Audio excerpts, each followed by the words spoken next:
Welcome to Moments with Marianne. This is your host, Marianne Pastana, and we're here today with special guest, Mariana Benson, who's here to share with us her new book, Neuroaffective Meditation, a practical guide to lifelong brain development, emotional growth, and healing trauma.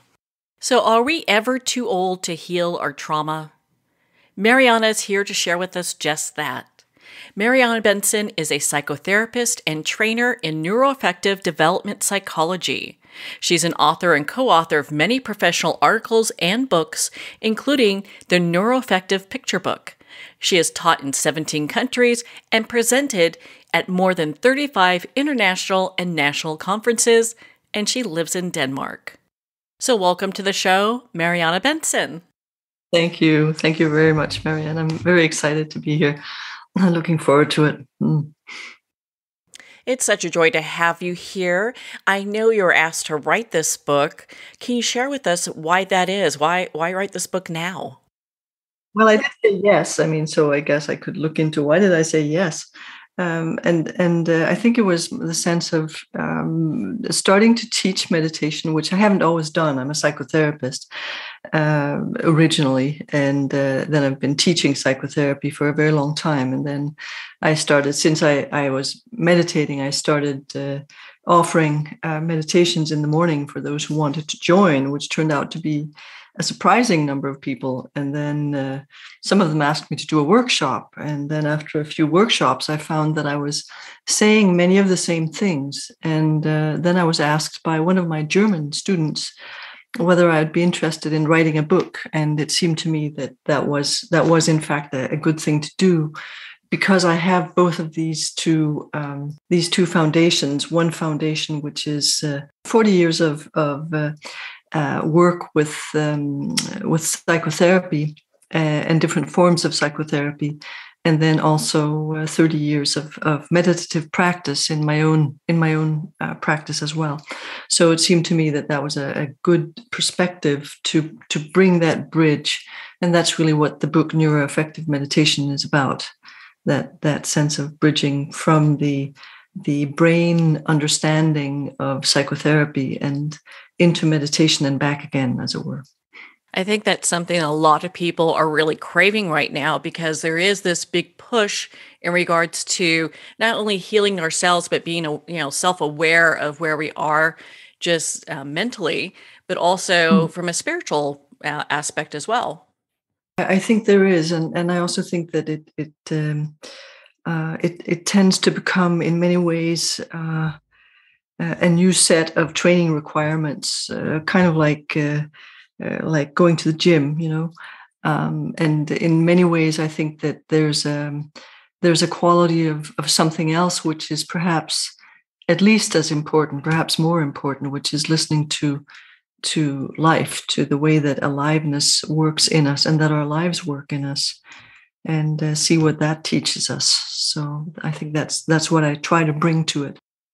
So if someone is just new on their journey, let's say they're just kind of diving into like personal development or their spiritual practice, is this a book that would be relevant for them, or is this just a book for highly evolved teachers? No, I don't think it's for highly evolved teachers.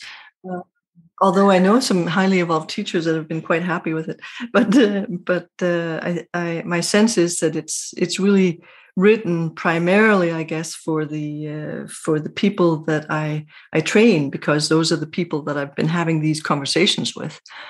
So that's one part of it, is that it's written with them in mind. But I also note I've written other books that were trying to describe the neuroaffective development, but with pictures, because so much of development is nonverbal, and so much of spirituality is also nonverbal.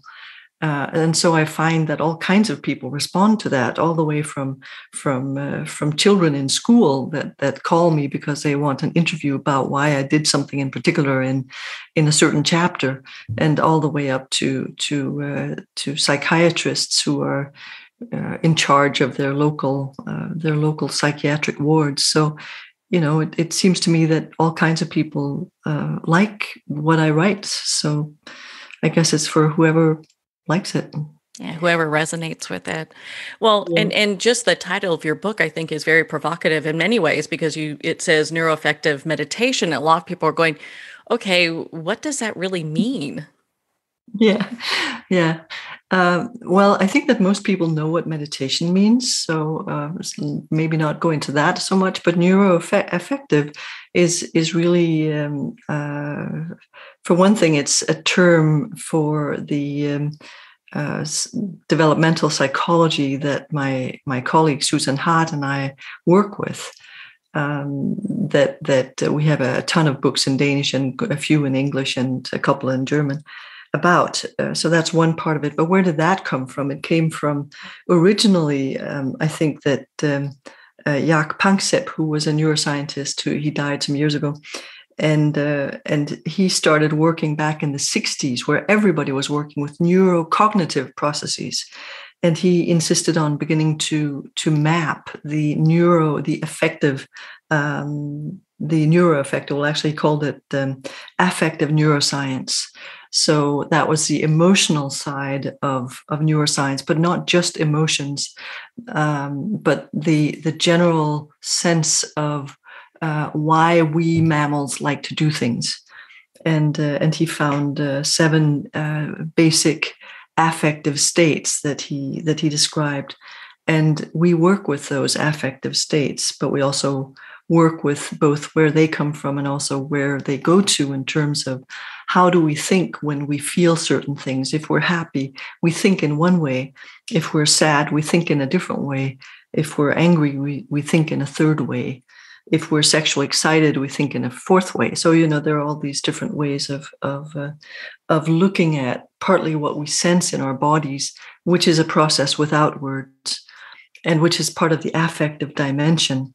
Desiring to move towards something and move away from something else is an affective and emotional dimension.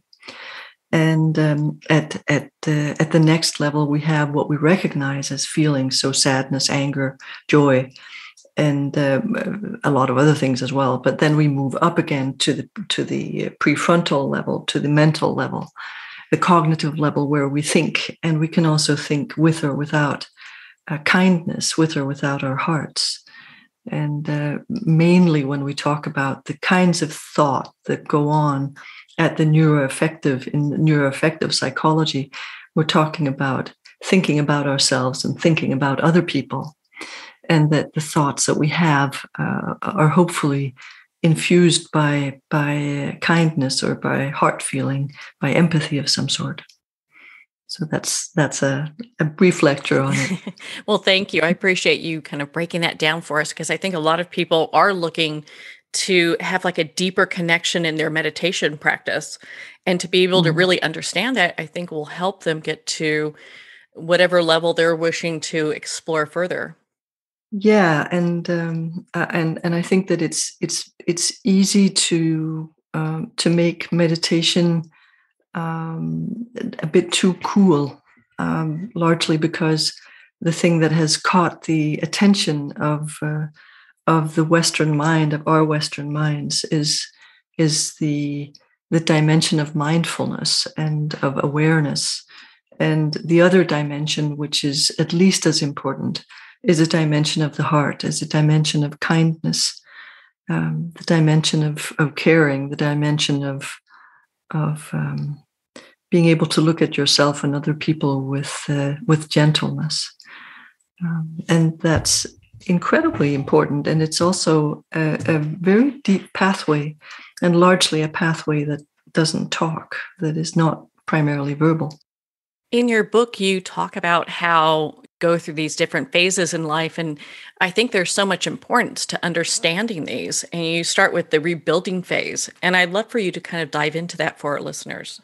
Yeah, well, the teenage years is a very interesting time in the neurological development, because if you look at what happens when you've looked at brain scans, then you can see that children up to a certain age, say 3 or 4, have a certain network system in their brain. And then when you do the same kinds of brain scans on teenagers, you can see that their whole brain has been rewired, basically. And that rewiring comes at the same time that starting in pre-puberty and going up in particularly the first 3 or 4 years of puberty, you have the whole system, the sexual system is also opening and is also impacting the way that your brain develops.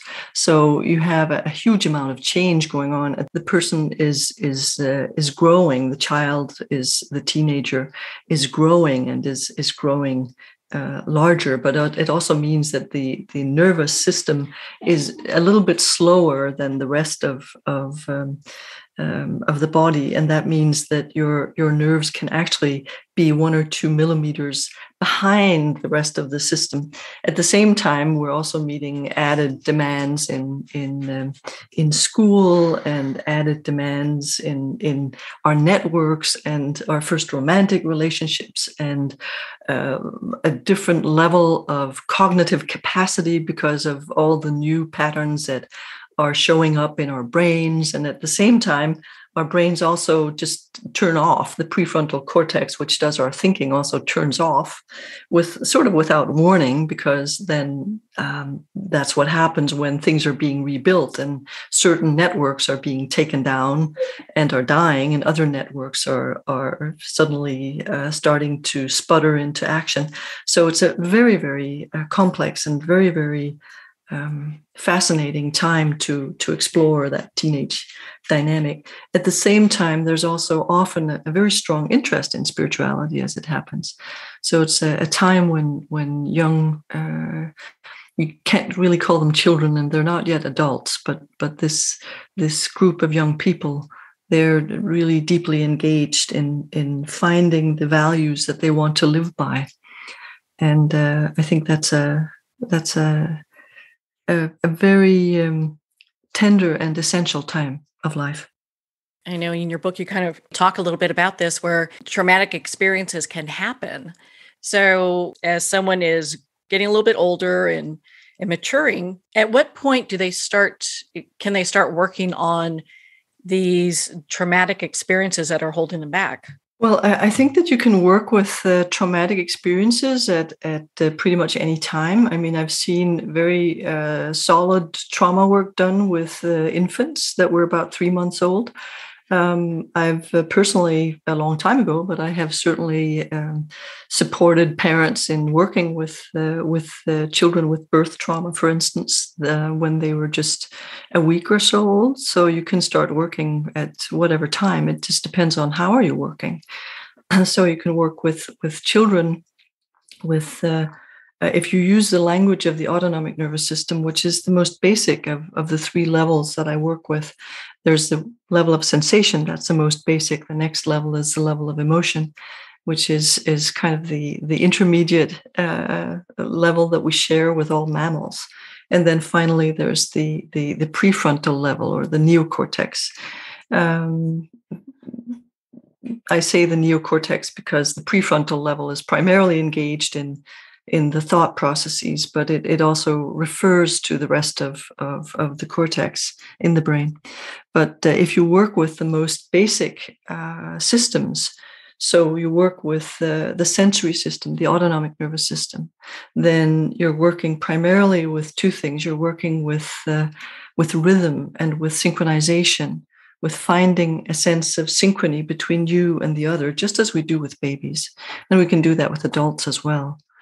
And out of that, we get a sense of connection, of a sense of meeting, a sense of being together. And that sense can then be taken into repetitive movements, but also into imitative dynamics, where you do what the other person does. And we know that this happens between adults as well. It's not something that we ever let go of again. It's something that babies start to figure out when they're born. They actually figure out synchronization before they're born, but in that area, they find that, and we continue to use it until the day we die. That's how essential it is. That's how core that particular work is. And that is an emotional form of working with trauma that you can basically always invite people into. After that, there's an emotional dynamic, which is largely about meeting people with the emotions that they have, which is, again, that's the limbic, the mammalian way of doing things. Mammals don't respond to each other with psychotherapeutic impulses. Mammals respond to the content of what is there. If somebody is upset, then they're either angry or they're sad, and sadness is always related to a loss of something. Anger is related to some sort of protection of boundaries or protection of self. So you respond to whatever is the thing that the person is struggling with at that point. And also you work with inviting the capacity to feel playfulness or joy again. So those would be ways of working that require very little in the way of normal psychotherapy. And you can start working with that basically as soon as a child has found a kind of a beginning sense of itself in the first few days after birth. That's remarkable, because I think a lot of times people think, oh, well, you can work through that as you get older or what have you, not really considering it's something that we can really dive into at such a young age. In your book, you talk about how you see similarities between spiritual experiences and traumatic ones. I'd love for you to expand on that for our listeners. Yeah, it's very fascinating. I discovered it when I was reading books on the brain and meditation. There was this whole explosion of knowledge that came out in the 90s, and in one of the books I read, I was reading about the way that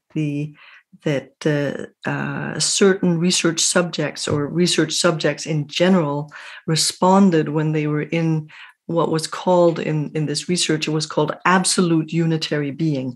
Now, it's hard to know exactly what that means, but it's pretty clear that it means some sort of deep meditative or in Christianity, prayer experience.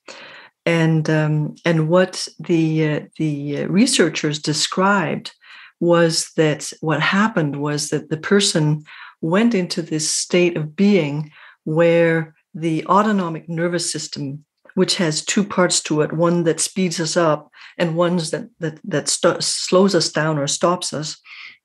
Those two were both active at the same time.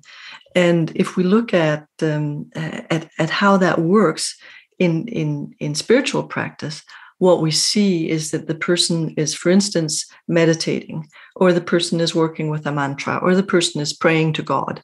And in that deepening, we're not talking about the personal prayer. We're not talking about please give me better grades tomorrow. We're talking about a sense of sensing the nature of God and allowing the sense of who I am to release itself into that sense and see in that quality what emerges. And what emerges is first, or can be first, a very, very deep sense of peace. And in that peace, as that continues to open, you get this intense wakefulness, this intense sense of being completely present, completely empty of thoughts, or largely empty of thoughts at least. And what that means and what they could see is that the parasympathetic system, which slows us down, is active, and in that the sympathetic system, which speeds us up, has activated at the same time. And that gives this remarkable sense of both deep relaxation, peace, and at the same time deep wakefulness. And you can get that through meditation. You can get that through spiritual practices of pretty much any kind. You can get it through doing yoga. You can get it through praying to God. You can get it through all these different systems. So when you work with that, what you have is both if I may say, describe it like that, the speeder and the brake in your inner system is on at the same time, but you have a positive sense of it, or a positive experience of that. And that's essential. When you're doing when you're working with trauma, what you find is the same dynamic. You find that you're driving down the street and it's a road actually, and you're in a forest, and suddenly a person walks from one side of the road across the street, pretty much right in front of you, and you basically stand on the brake.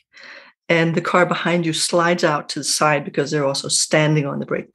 And you manage to brake this car, and your whole body is incredibly high alert at the same time time has slowed down. So you have this feeling of this tenth of a second, the second that it took you to brake, that it actually feels like forever. But that's a very unpleasant experience. It's just the same two dynamics that activate at the same time. So afterwards, there's this feeling of just needing to sit still and let your body finish shaking. So you can have these two patterns of both having an extreme hyperactivation and frozenness at the same time. And that's a very unpleasant experience. And what I discovered was that these two things often get mixed up, that in some forms of trauma, you have both of these aspects are blended. So both the pleasure aspect and also the pain aspect or difficult aspect are both engaged at the same time, because those two systems in the brain, the sympathetic and the parasympathetic, are activated at the same time, and that can go both ways. So that's kind of the rundown of how that works. You talked about meditation, and people diving into the kind of a meditation practice and how that comes up. Does it have to be more of like a meditation where they're chanting mantras, or is there just meditating by itself is something that would also pull those kinds of experiences? You can pull them in any way you want. I mean, you can basically pull them running in the forest, or doing Sufi dancing, or doing Gabrielle Roth's 5 rhythms, or whatever. Because what we're talking about is a basic way that the central nervous system works to be able to open to larger experiences than you yourself are. I think that's remarkable. That's just remarkable how that comes all together. Well, and it has me thinking, so is there like a dark side or drawbacks to spiritual practices that we should be aware of? Oh, there are tons of dark sides, partly because we have all kinds of bad reasons to go into spiritual practices. Some of them are that we want to be more important ourselves. So that would be one of them. Another one would be that we kind of want to be. I think the most common is probably a form of egotism, in the sense that either we would like to be very important ourselves, or else we would like to belong to the most important group, or else we would like to have the most important teacher. And so we go in with this sense of entitlement that we want to continue with, and that's a really bad thing to do. And the other way that we can use meditation that's not functional is that we use it to stay away from people, from the world, from caring. Really, we can go to an inner state where we are much more just observing without having much of a sense of caring for what we are seeing, and that's a difficult. You can go there, but it's not a good place to stay, and it's easy to think that it is a good place to stay. So those would be a couple of the most common mistakes that we make. Well, on that note, we're going to pause here for a quick break. We've been speaking with Mariana Benson in regards to her new book, Neuroaffective Meditation. We'll be right back after these messages. Are you a coffee lover who wants to make a difference? Look no further than Fire Department Coffee, a veteran-owned business that gives back to support first responders in need. Each batch of coffee is freshly roasted right here in the USA by a dedicated team of first responders and coffee experts. So when you enjoy a cup of fire department coffee, you're not only drinking high-quality coffee, you're supporting members of your community. Start your day with a coffee that gives back. Visit firedepartmentcoffee.com. That's fire, D-E-P-T, coffee.com. Are you looking to untangle life's riddles? Discover the profound teachings of Dr. Shai Tabali, renowned philosopher, best-selling author, and your guide to self-empowerment. With methods that harmonize psychological and spiritual principles, Dr. Tabali's wisdom offers a pathway to holistic transformation. Take that first step today and join thousands globally and embrace the journey to higher consciousness. Visit shaitabali.com, that's SHAITUBALI.com now. Hello, Dr. Cutler here. Do you experience bloating, heartburn, food craving, bowel irregularity, food sensitivities, weight issues?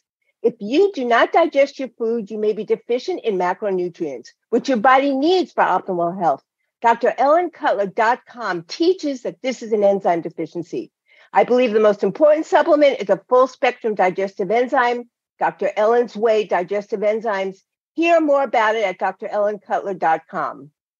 Are you chasing profitability yet losing fulfillment? Let me introduce you to your solution, The Relaunch Company. I'm Hillary DeCesar, an entrepreneurial performance coach, fearless leader of The Relaunch Company, here to help put the pedal to the metal and relaunch your business your way. Visit www.therelaunch.com. Take the free quiz to learn 3 steps towards waving goodbye to burnout and hello to success. The book Terminal Cancer is a Misdiagnosis, authored by Danny Carroll, is on sale at Amazon now. Licensed psychologist and psychotherapist Tessa Antiojon-Guerra commented, "This is one of the most empowering books on the topic of cancer you will ever read." Award-winning author T.L. Needham commented, "This recommended book can be understood by anyone seeking answers, hope, and alternatives to a terminal diagnosis. Buy it now on Amazon.com.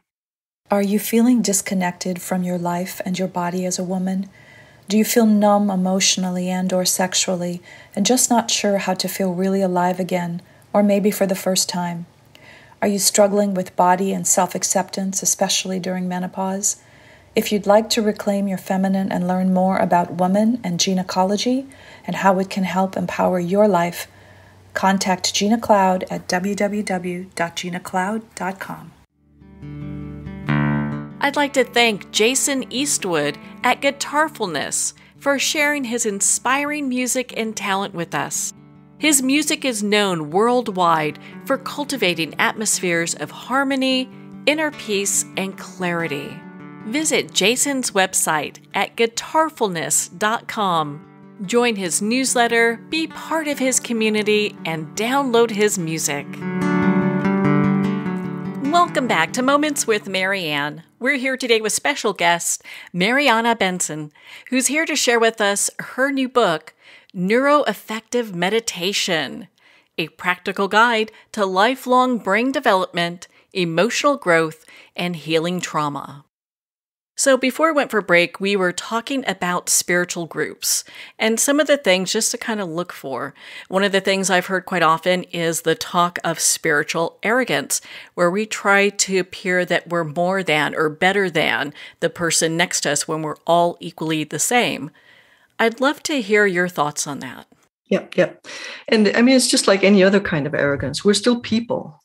And people would like to be important and be loved for who they are and be maybe the best at something and be the person who meditates most or is best at football or whatever. So it's a normal competitive urge. The thing is to not believe that it has anything to do with spiritual practice, because it doesn't.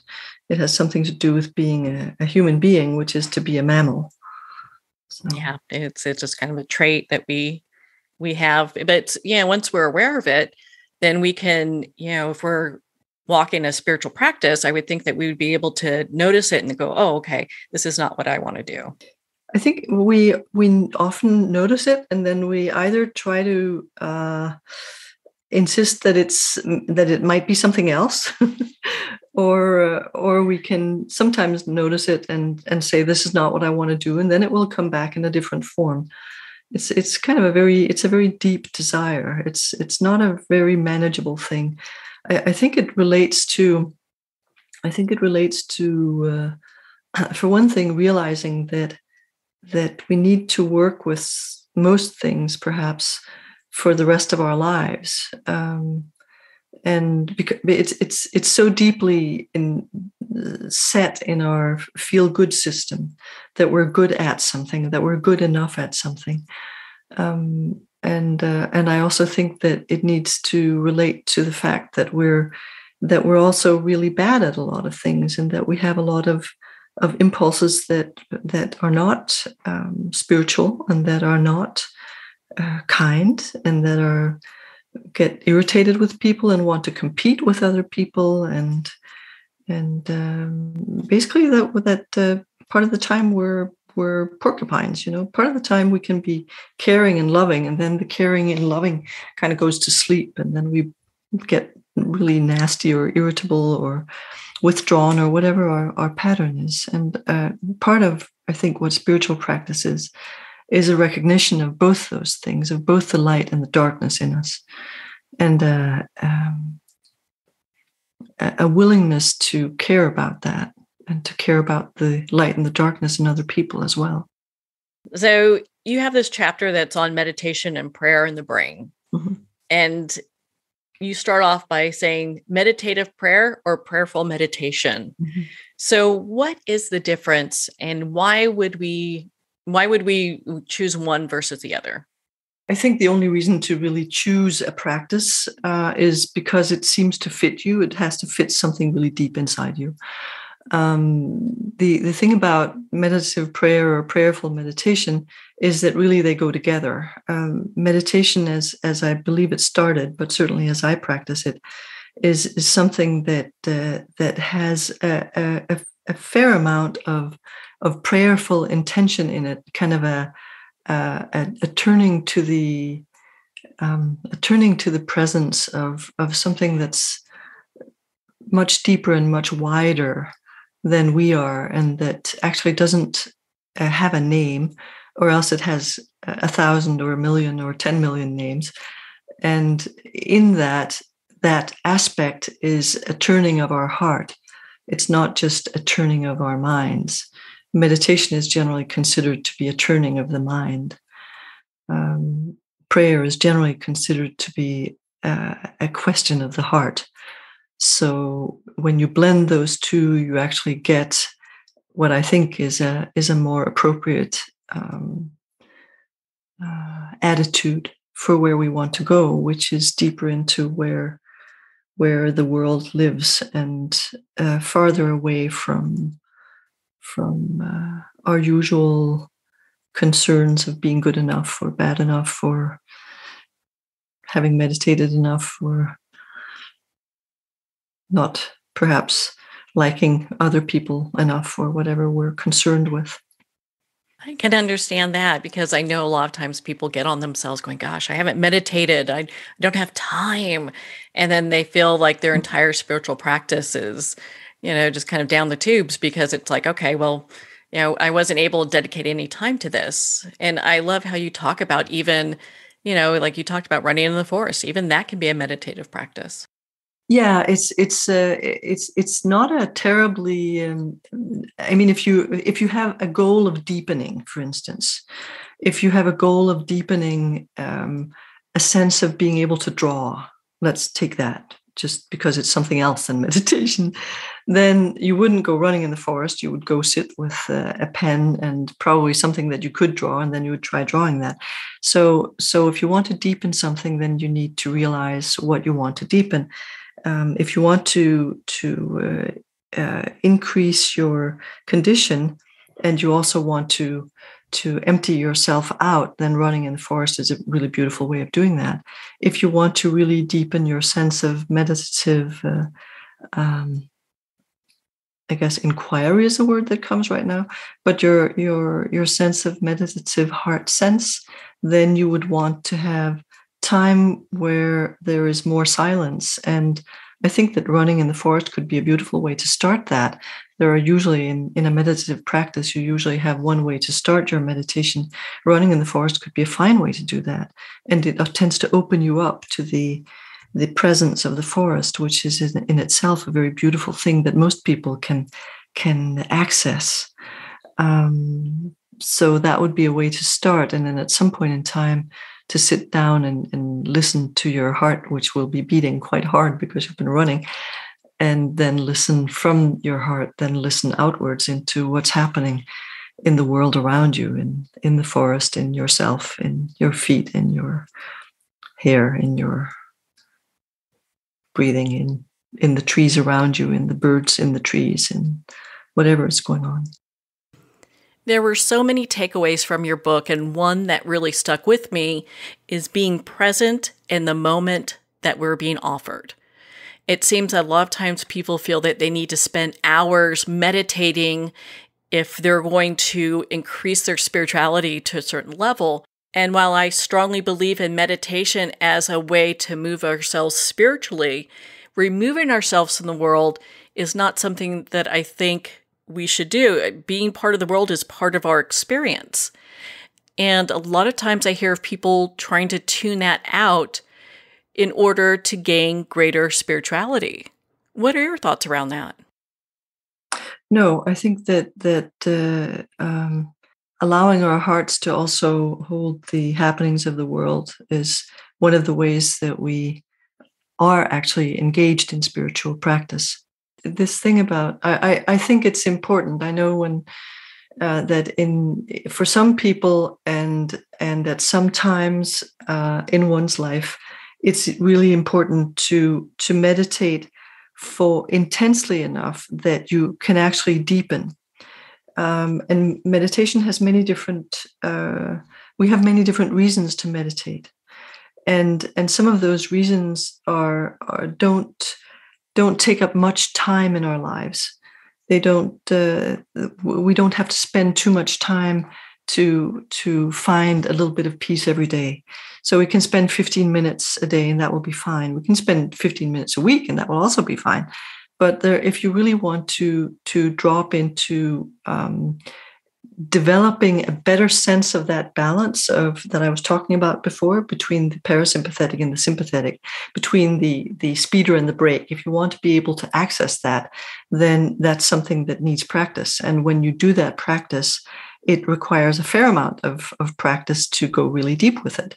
And so you'll find that it will be attractive to spend a lot of time. But that's kind of different than sitting and writing down hours. I'm sure that for some people, sitting down and writing the hours that they've done is very useful. But for me, it's not. For me, it becomes another kind of attempt at proving how good I am if I try to do that. So for me, it's counterindicated. Yeah, or possibly escaping too, Yeah. Yeah. Very interesting. Well, and your book, I mean, gosh, your book is all, it's about spirituality and many other things. I mean, you talk about brain development and personal development. Why was it important for you to include brain development from birth to death? I think that partly it's to give people a sense of how does this process actually unfold the whole way from we are born and until we die. And I don't think there's another book, at least I haven't found one where you have kind of the whole flow from birth to death. So that was one aspect of that. The other was that I really wanted a sense both of those different parts of us that are so primitive, that are wordless. I wanted to make it clear that that aspect is wordless. And also when we get to the wisdom levels, which we typically do in adulthood, that they are also wordless. And I think there's some connection between those two. So it's kind of to give us a sense of that wholeness, and also to catch that wholeness of where our spiritual deepening just naturally loses words, because where we're going has no words. I love that. Thank you for expanding on that. And I think it's just important that people kind of find their place within, their own spiritual practice.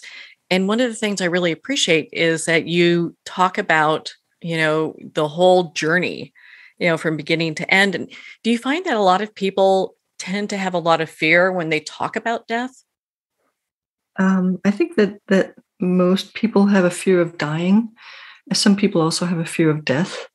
Those are two different processes. So I think that that it's natural to have fear of both dying and death, and that it's important also because it touches the essence of life. That life is such a, in many ways, fragile and beautiful, and the image that comes to mind is when you're standing in the winter and it's snowing, and you can look. So let's say we're in a forest, and you can look through the forest, and there's snow falling everywhere. Everywhere you look, there's snow, and these little snowflakes are coming down, and each single snowflake is unique. There are no two snowflakes, and there are just unbelievable trillions of snowflakes coming down in that snow, and not one of them is like any of the others. And that's what life is, and that's what we're releasing when we start looking at dying and death. And I think it's worth both honoring that and opening our hearts to it. And I also think it's worth being frightened of and taking the time to explore what we're frightened of in that. I think that's a huge service to humanity because, of so many people being afraid of death. I mean, it's a threshold that we all will be crossing at some point. Yes, it is. Yeah, so to have a stronger or just a softening of how we feel about that, I think would be hugely beneficial. Yeah, I would agree that it's a really important part of our lives to do that. Well, in your book, you talk about spirit. So why is spirit in that discussion kind of a tricky subject to talk about? Well, it's a way to try to find a way to describe what or at least to point to what I'm talking about, which has no words, and which doesn't have a name, and which isn't going to come when I call anyhow. So that's it's an attempt to find a word that is perhaps less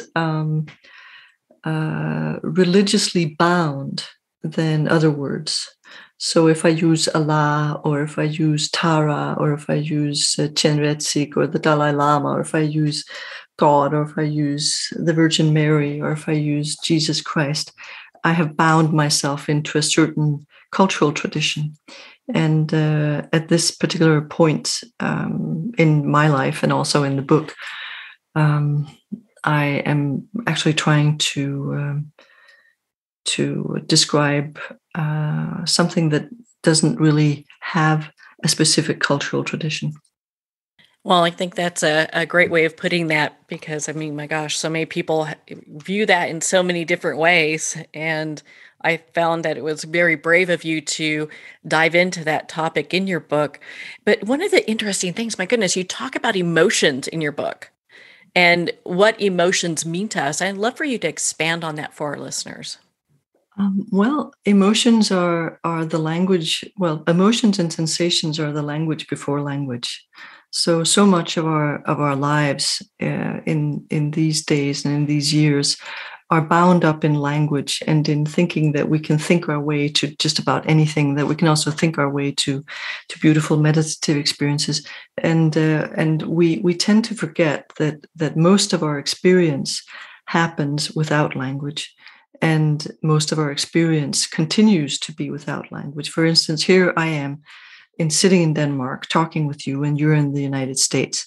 And we're having this conversation. But underneath the conversation, there's also an emotional flow between us that has been expanding in these 40-some minutes that we've been talking. and that is the language before language, the language under language.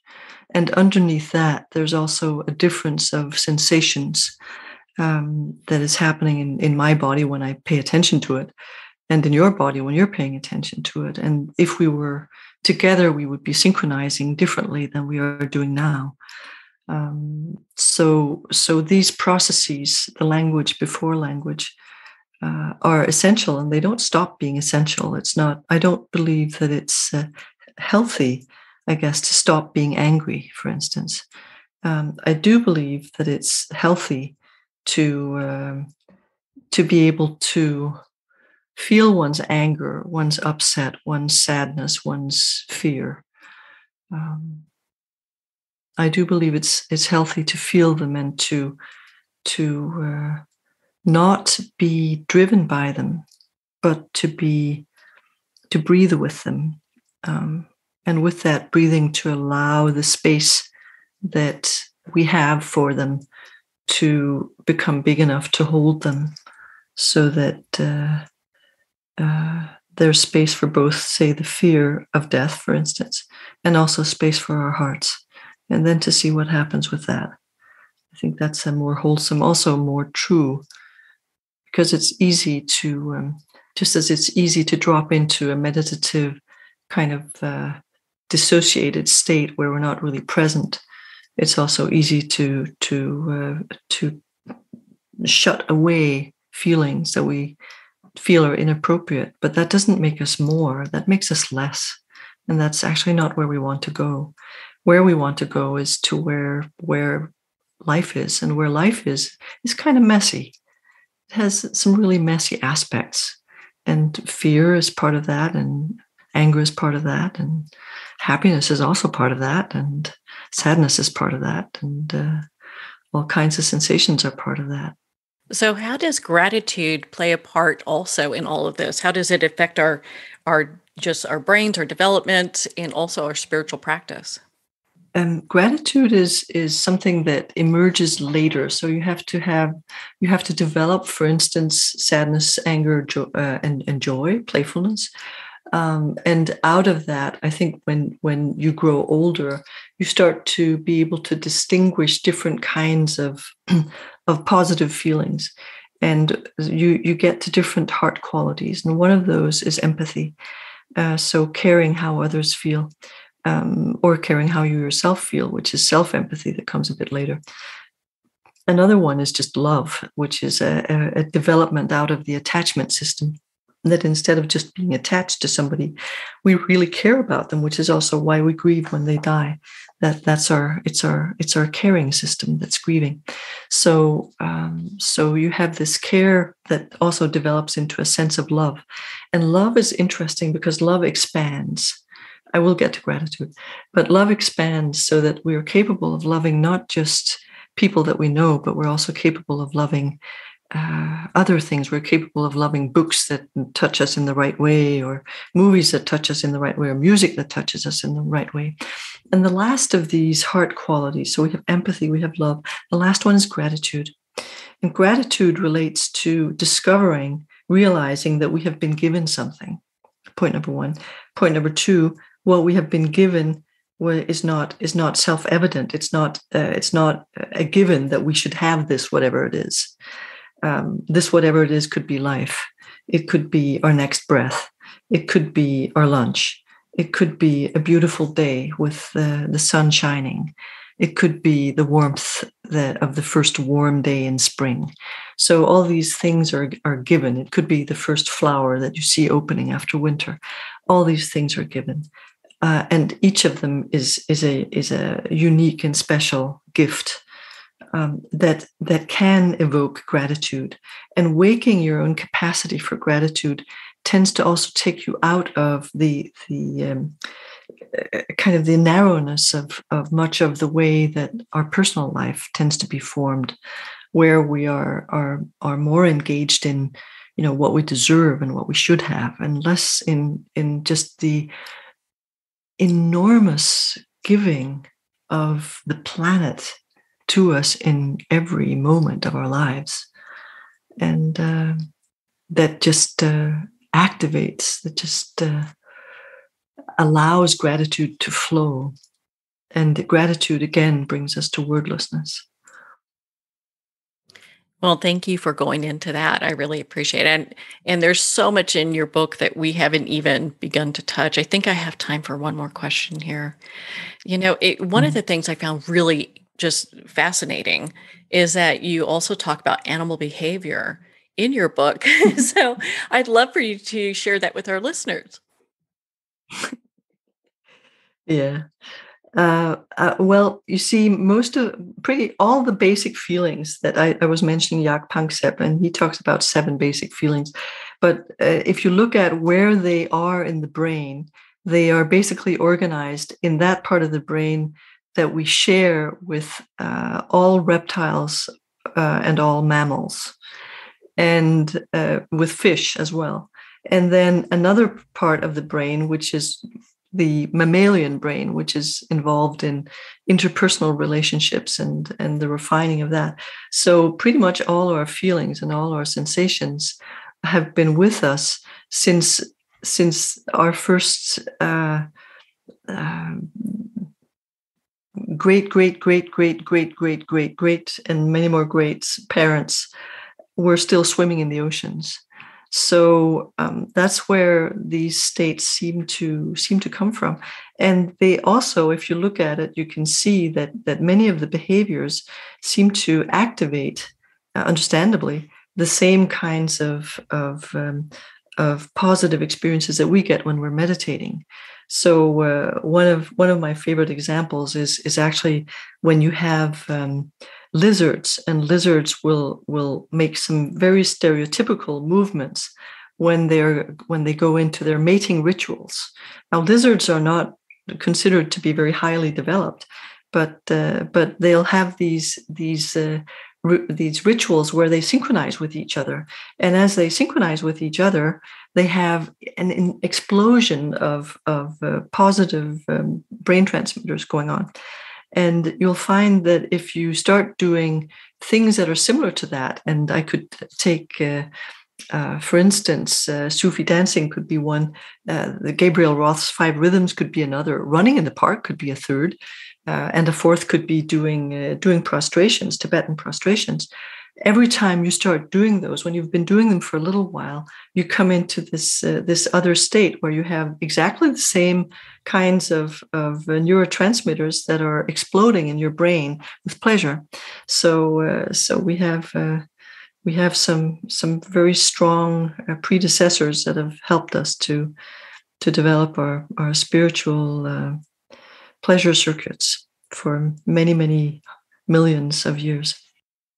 Well, Mariana, it's been such an honor to spend this time with you. Where can our listeners connect with you and be part of your community and learn more about your work and your book? Yeah, I actually have a website, and my name is a little bit difficult to spell, but it's marianabenson.com. And thank you so much for taking the time to be on the show with us here today. You are most welcome.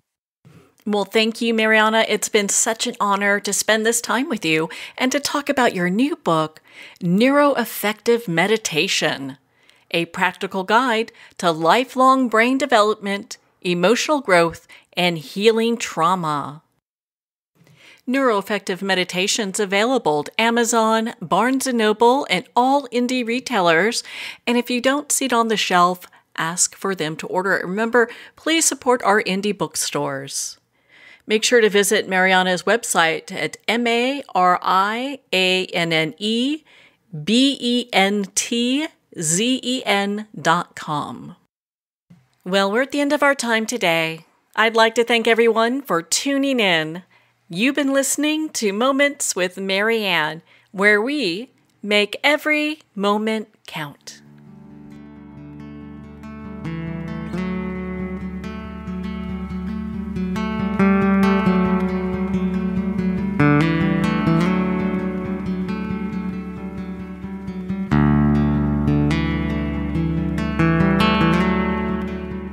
In a single moment, your life can change. Moments with Marianne is a transformative hour that covers an endless array of topics with the best of the best. Her guests are leaders in their fields, ranging from inspirational authors, top industry leaders, and business and spiritual entrepreneurs. Each guest is gifted and a true visionary, a recognized leader in her own work, and while teaching others to develop, refocus, and grow, Marianne will bring the best guest and sometimes a special surprise. Don't miss this. You never know just which moment will change your life forever.